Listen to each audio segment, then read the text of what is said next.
Hello बच्चों, good evening, नमस्कार। प्रारंभ क्लास के यूट्यूब चैनल में आपका बहुत बहुत स्वागत है, अभिनंदन है। जैसा कि हम लोग एनसीईआरटी की सीरीज लगातार अग्रसर है, हमारी एनसीईआरटी की सीरीज लगातार अग्रसर है। आज हम कक्षा 6 के एनसीईआरटी के हम सातवें अध्याय पे पहुंच चुके हैं। आज हम 7वें अध्याय के बारे में पढ़ेंगे कि इसमें है क्या। हमने 4, 5, 6 अध्याय पढ़ लिया है, उसकी सारी क्लासें हमारे यूट्यूब चैनल के प्ले लिस्ट में है। कक्षा 6 एनसीईआरटी बहुत ही महत्वपूर्ण है। अब यहाँ से हमारा जीव विज्ञान का पोर्शन शुरू होता है कि जीव विज्ञान के बारे में हम पढ़ते हैं। क्या है, शुरू करते हैं बच्चों। पाठ का नाम क्या है? पौधों को जानिए। इसमें हम अपने पौधों के बारे में जानेंगे कि पौधे क्या हैं, पौधे की जड़ के बारे में पढ़ेंगे, तनों के बारे में पढ़ेंगे, पत्तियों के बारे में पढ़ेंगे, फूलों के बारे में पढ़ेंगे, पौधे कितने प्रकार के होते हैं, इस सब के बारे में हम बहुत ही विस्तृत, आसान, सरल तरीके से हम आप पढ़ेंगे। तो आप हमारे साथ अंत तक पढ़िएगा। ये पाठ आपको इसी क्लास में, जो 15-20 मिनट की जो क्लास होगी, इसी क्लास में आपको इस पाठ का पूरा मैं आपके दिमाग में 100% जो है हम आपको कॉपी कर देंगे। तो आप बशर्ते आप बस प्रॉमिस है कि आप हमारे साथ अंत तक बने रहें। शुरू करते हैं। क्या है पहले पौधों का, पहले पौधे क्या है। पौधे के बारे में हमको जानना है। तो जानते हैं इस पृथ्वी पर पौधे का बहुत बड़ा योगदान हमारे लिए है, पर्यावरण के लिए है, मनुष्यों के लिए है। अब हम पढ़ेंगे पौधे क्या वर्गीकरण पढ़ेंगे कि पौधे के कितने प्रकार के पौधे हमारे इस ब्रह्मांड पृथ्वी पर पाए जाते हैं। तो पहला आप जानते हैं, पहला शाख होता है, फिर झाड़ी होता है और वृक्ष होता है। इन्हीं 3 प्रकार के पौधे हमारे पृथ्वी पर पाए जाते हैं। अब कौन सा शाख है, कौन सा झाड़ी है, कौन सा वृक्ष है, क्यों ये वृक्ष है, क्यों ये शाख है, क्यों ये झाड़ी है, इसकी क्या विशेषता होती है, किसको हम शाख मानते हैं, इसकी क्या विशेषता है, इसको हम झाड़ी मानते हैं, इसके बारे में हम स्टेप बाय स्टेप पढ़ते हैं। पहला क्या पढ़ते हैं? शाख, जिसको बच्चों कहते हैं हम लोग हर्ब्स कहते हैं, हर्ब्स। इसके बारे में पढ़ते हैं। क्या है ये? हरे होते हैं, इनके तने कोमल होते हैं, छोटे होते हैं, अक्सर इनमें शाखाएं नहीं होती हैं। ठीक है बच्चों, जिसमें शाखाएं नहीं हो, तने कोमल हो, इसके साथ साथ छोटे हों, इनकी लंबाई 1 मीटर से छोटी होती है। कितना? 1 मीटर से छोटी होती है। इनकी लंबाई 1 मीटर से छोटी होती है। वो शाख होते हैं। इसी शाख में एक आप लोग देखें, टमाटर है, धान है, गेहूं है, मटर है, चना है, ये सब शाख के अंतर्गत आते हैं। इसी में कुछ पौधे क्या होते हैं? सर्पीकार होते हैं, जो क्या होते हैं, जिनके जो खड़े नहीं हो सकते। जैसे मटर आपका हो गया, आपका जो है कद्दू हो गया, खीरा हो गया, इनको सहारे के द्वारा चढ़ती हैं, तो ये भी पौधों के शाख के अंतर्गत आती हैं। दूसरा क्या है? झाड़ी, जिसको हम सर्प कहते हैं। शाख समझ आ गया। क्या है? कोमल तने होते हैं, छोटे होते हैं, इसमें शाखाएं नहीं होती हैं, साथ ही साथ इनकी लंबाई 1 मीटर से कम होती है। दूसरा है, इनका तना कठोर होता है लेकिन अधिक मोटा नहीं होता है। इनकी लंबाई 1 मीटर से 3 मीटर तक होती है। 1 मीटर से 3 मीटर के मध्य इनकी लंबाई होती है। किसकी प्यारे बच्चों? झाड़ी की। फिर क्या है? शाखाएं तने के आधार से निकलती हैं, अर्थात इनकी जो पौधे होते हैं, इनकी जो शाखाएं होती हैं यहाँ से निकलती हैं। इनकी जो शाखाएं होती हैं तने के आधार से निकलती हैं। जैसे आप देखें गुलाब, नींबू, करौंदा, ये सब क्या होते हैं? आप ध्यान से अपने दिमाग में बैठाइए। इनकी शाखाएं, इनके तने मोटे होते हैं, इनकी लंबाई 1 मीटर से 3 मीटर तक होती है। साथ ही हमने बताया कि शाख में जो तने होते हैं उसमें शाखाएं नहीं होती हैं, लेकिन झाड़ियों में शाखाएं होती हैं। और शाखाएं कहाँ से? तने के आधार से लगी हुई होती हैं, गुलाब, नींबू, करौंदा आदि।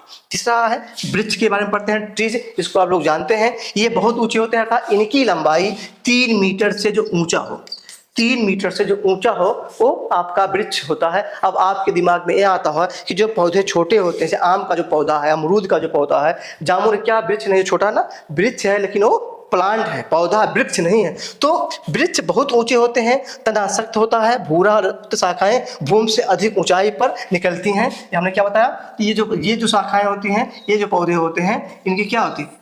इनकी जो होता है, इनकी शाखाएं काफी ऊंची, क्या होता है, काफी तने से काफी ऊंची तक होती हैं। तो जैसे क्या हो गया? आम, नीम, जामुन, इमली, ठीक, ये सब क्या होते हैं? वृक्ष होते हैं। तो प्यारे बच्चों, पौधों को हमने 3 भागों में बांटा, इसमें शाख में, इसके बाद झाड़ी में, वृक्ष में। अब इसमें बताता है कद्दू हो गया, खीरा हो गया, ककड़ी हो गई, इसके बाद आपका नेनुआ हो गया, सरपुतिया हो गया, इसके साथ साथ आपका जो है लौकी हो गया, ये सब प्यारे बच्चों सब इसके साग के अंतर्गत आते हैं। तो पहला हमने वर्गीकरण किया। अगला हाँ आगे क्या है, पौधों की संरचना, कि पौधे बने कैसे होते हैं। तो देखिए पौधों की संरचना कैसे आपको जो है, देखिए पौधे होते हैं, एक सेकंड बात बनाते हैं हम,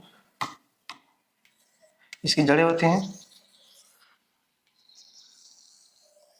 इसकी तना होता है, इसकी शाखाएं निकली होती हैं, शाखाओं पे पत्तियां होती हैं,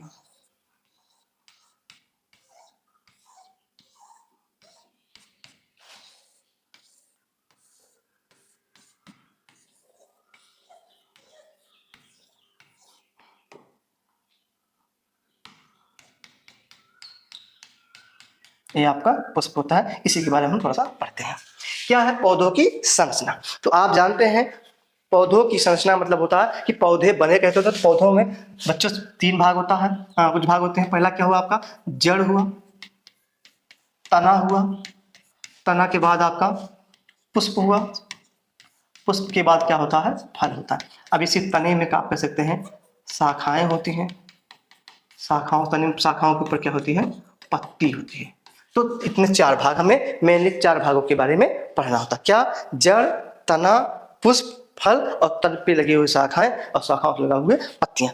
तो क्या है, पहला पढ़ते हैं हम जड़ के बारे में। क्या जड़ जो होता है वो पृथ्वी के नीचे होता है, मतलब मिट्टी के नीचे होता है। जड़ का काम क्या होता है, पौधे को खड़ा रखना, साथ ही साथ पौधे को खनिज लवण व जल को तनों को तक पहुंचाना होता है। तो क्या हुआ, जड़ खनिज और जल का अवशोषण कर पौधे के विभिन्न भागों में पहुंचाता है। किसके द्वारा पहुंचाता है, अगली कक्षा में पढ़ेंगे, हम पढ़ेंगे कोशिका के बारे में। तो उसमें हम क्या पढ़ेंगे, जाइलम फ्लोएम के बारे में पढ़ेंगे। फिर है तना, मिट्टी के ऊपर का जो भाग होता है, जो सीधा खड़ा होता है, उसे तना कहते हैं। सबसे कठोर भाग में तुमने शाख झाड़ी वृक्ष के बारे में पढ़ा। तना होता है, ये पौधे को सहारा देता है और संवहन का मतलब बच्चों कि जल को पौधे के विभिन्न भागों में पहुंचाना और पौधे की पत्तियों में बना हुआ भोजन पौधे के विभिन्न भागों में पहुंचाना तथा क्या करना, भोजन को स्टोर करना। ये एक जाइलम एक फ्लोएम का काम करता है। ये दोनों को जो है पूतक आपके कहाँ पाए जाते हैं, तने में पाए जाते हैं।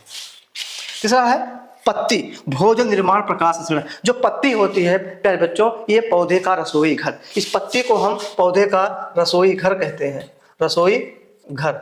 जिस प्रकार से बच्चों हमारे रसोई घर में खाना बनता है, इसी प्रकार पौधे के रसोई घर, पौधे की पत्तियों में खाना बनता है। हम खाना अपना ईंधन तथा पौधे द्वारा बनाए हुए भोजन को हम पकाते हैं, लेकिन जो पौधे की पत्तियां होती हैं ये प्रकाश संश्लेषण क्या हुआ, प्रकाश संश्लेषण बच्चों क्या हुआ कि कार्बन डाइऑक्साइड, जल प्लस सूर्य का प्रकाश और पत्तियों में जो होता है प्यारे बच्चों क्लोरोफिल, जिसके कारण पत्तियां क्या होती हैं, हरी होती हैं। उसके द्वारा क्या बनाता है, ग्लूकोज बनाते हैं या शर्करा बनाते हैं, प्लस क्या बनाते हैं, ऑक्सीजन गैस बनाते हैं। इस पूरी प्रक्रिया को हम प्रकाश संश्लेषण कहते हैं। और ये प्रक्रिया कहाँ होती है, पौधों की हरी पत्तियों में होती है। तो ये हुआ। इसके बाद अगला है पुष्प, तो पौधे का ये प्रजनन भाग। अब हम बारी बारी से सभी के बारे में डिटेल से हम अध्ययन करते हैं। क्या है पहला बच्चों, जल का तना क्या है, जल का तना क्या है, तने का कार्य क्या है।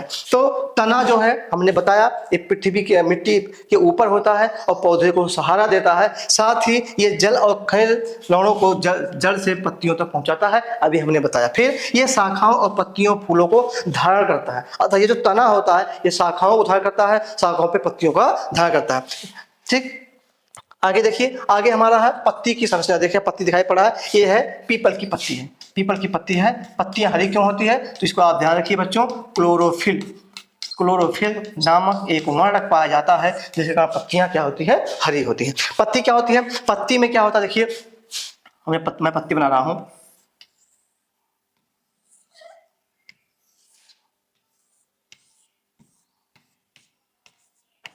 पहला है पर्णवृंत। क्या है पर्ण, ये देखिए ये जो भाग होता है, ये भाग इधर जो भाग दिखाई पड़ा है ये क्या है, इसे कहते हैं पर्णवृंत।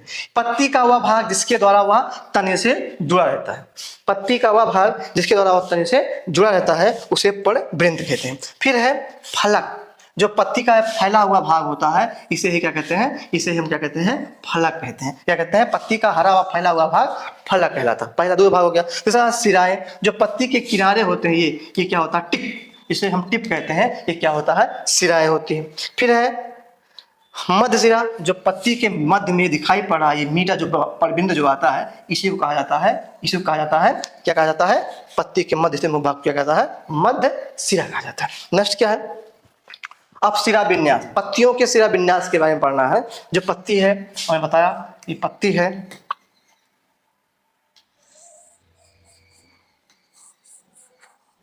ये देखिए ये है आपका, ये है सिरा विन्यास, सिरा विन्यास है, इसी के बारे में पढ़ना है। क्या है समझिएगा, क्या है कि जालिका रूपी, पहला हुआ जालिका रूपी, ये यदि सिराओं का डिजाइन जाल जैसा हो तो उसे जालिका रूपी कहा जाता है। जैसे आपके पीपल में होता है, जैसे पीपल में आप ध्यान देखेंगे, आम में ध्यान देखेंगे, अमरूद ध्यान देखेंगे, तो उनकी क्या सिराएं जालिका रूप में बिनी होती है, एकदम जाल की तरह बिनी होती हैं, उसे जालिका रूप कहा जाता है। अगला है समांतर, जो इसकी से ये देखिए हमने बनाया, ये देखिए ध्यान से, ये मान लीजिए हमने पत्ती बनाया,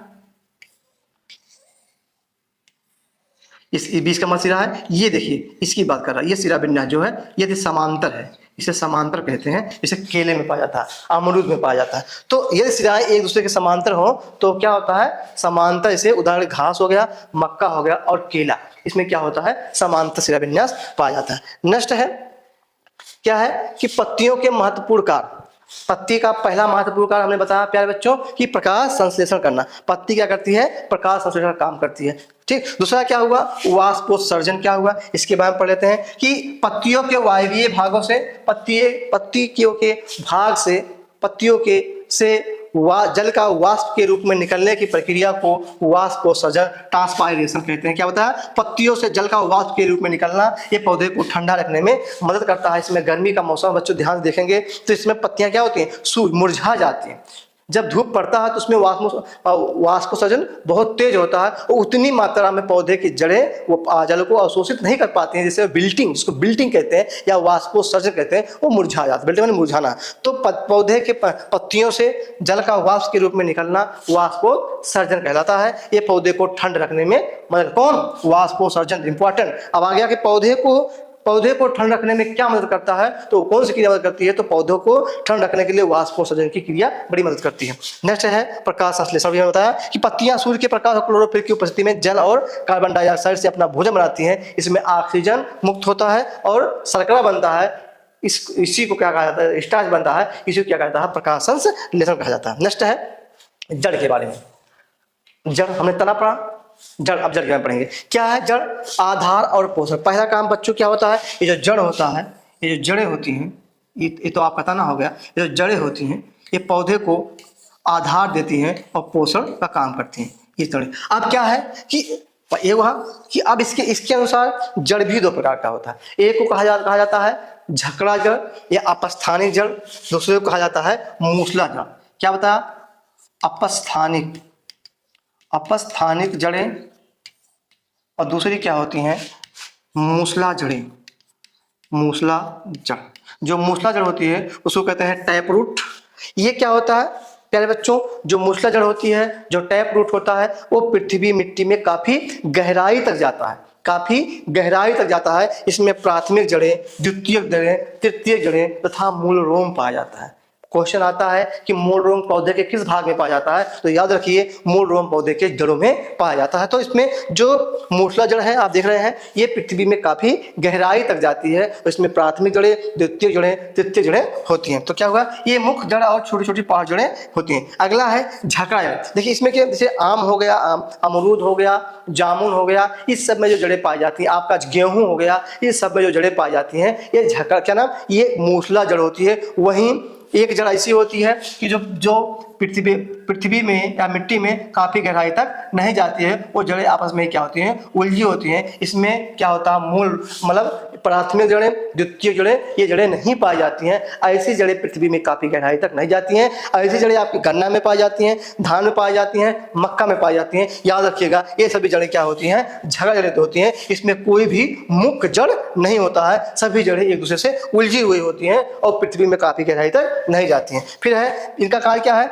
मिट्टी से जल एवं खनिज का अवशोषण और पौधे को मिट्टी में मजबूती से जमाए रखना। नेक्स्ट है पत्ती और जड़ में रोचक संबंध क्या होता है। बहुत बढ़िया, पत्ती और जड़ में क्या रोचक संबंध होता है, इसके बारे में थोड़ा सा हम समझते हैं। क्या रोचक संबंध होता है, देखिए पहला पत्ती का शिराविन्यास, फिर है जड़ का प्रकार और उदाहरण क्या है जालिका रूपी जड़ें और उसमें मूसला जड़ होती है।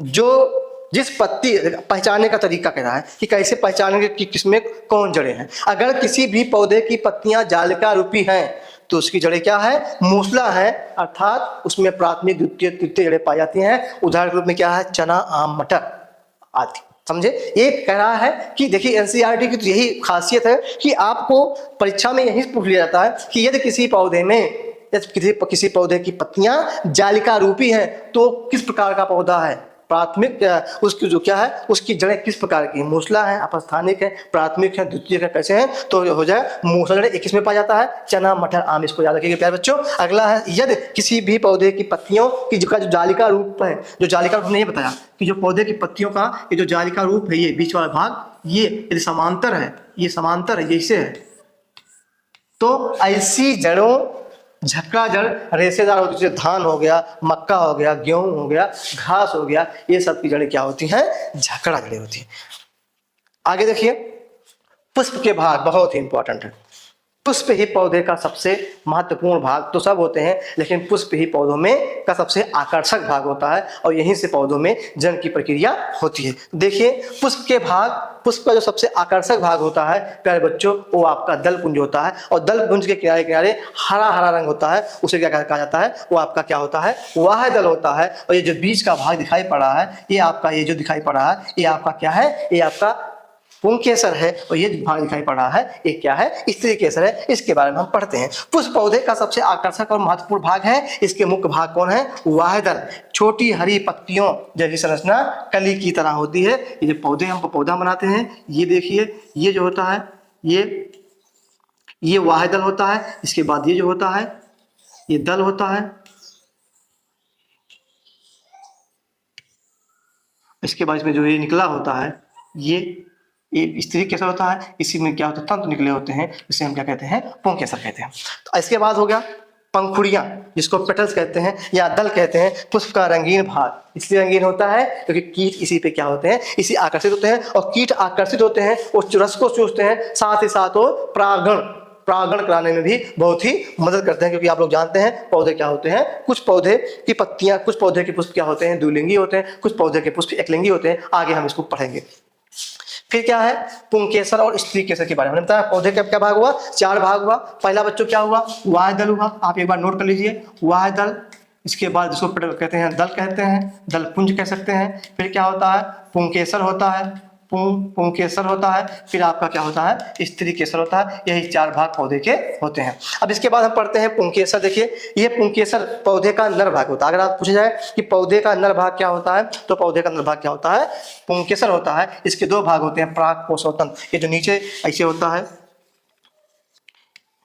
ये देखिए ये तंतु होता है और ये जो दिखा फूला हुआ भाग होता है इसे पराग कोश कहते हैं। आपने अनुभव किया होगा, गुड़हल देख लीजिए, या जब हम सरसों के खेतों में जाते हैं तो हमारे हाथ फूले जाते हैं, तो हाथ पर हमारा पीला पीला रंग लग जाता है। वो जो रंग होता है पराग कोश नहीं होता, इसका नाम होता है पराग कण होता है। क्या होता है, पराग कण होता है, पराग कण होता है। इसके बाद उसका स्त्री भाग, जो उसका स्त्री केसर होता है, मादा भाग होता है, वो होता है, इसमें 3 भाग होते हैं।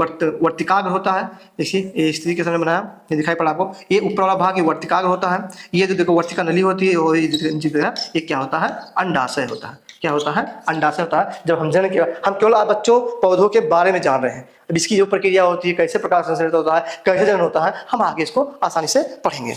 तो ये था पौधे के भाग। पौधे के कई भाग क्या होते पढ़ा हमने, जड़ के बारे में पढ़ा, तना के बारे में पढ़ा, पत्तियों के बारे में पढ़ा, पुष्प के बारे में पढ़ा। तो हम मोटा मोटा हम अपने आसपास के पौधों के बारे में पढ़ते कि पहले हमने पौधों का वर्गीकरण किया कि शाक, झाड़ी, वृक्ष, पौधे का भाग, जड़, तना, पत्ती, पुष्प के भागों में बारे में पढ़ा। तो बच्चों ये कक्षा 6 की एनसीईआरटी है, तो उसी को बेस में रखें हम इतना इसमें कंटेंट को रखें ताकि आपके स्तर के ऊपर का ना हो। क्योंकि आप आप प्राइमरी से कक्षा 6 में गए हैं, तो आप ताकि इसको बहुत आसानी से समझ सकें। तो आज के लिए इतना ही प्यारे बच्चों, फिर हम नए क्लास में नए पाठ के साथ उपस्थित रहेंगे। तब तक आपके को बहुत बहुत धन्यवाद।